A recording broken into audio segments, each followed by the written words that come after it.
APKS ஆர்கானிக்ஸ்லேருந்து மல்லிகைப்பூக்கெல்லாம் நல்லா இருக்குன்னு சொன்னாங்க. வாங்கி அடித்தா நல்லா பெஸ்ட்டாக இருக்குது. இது அடுத்தடுத்து நல்லா அரும்பு நிறையா வைக்குது செடி.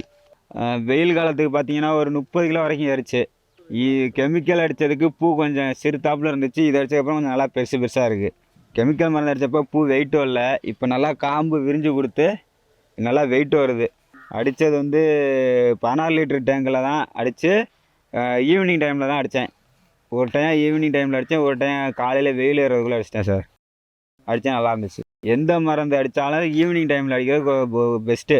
இதுதான் வந்து இன்றைக்கி எடுக்கக்கூடிய பூ.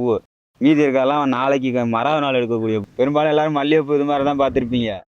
ஆனால் இது வந்து மதுரை சைடு தான் இது மாதிரி மொக்கா எடுப்பாங்க. இது நாங்கள் வந்து திருச்சி பக்கம் வந்து இது மாதிரி காம்போடு தான் எடுப்போம். காம்போடு எடுக்கிறது அவங்களுக்கு கட்டுறதுக்கு ஈஸியாக இருக்கும். உள்ளே அந்த மொட்டு வந்து அடிபடாது. இல்லைன்னா பூ வந்து கட்டாகி கீழே விழுந்துடும்.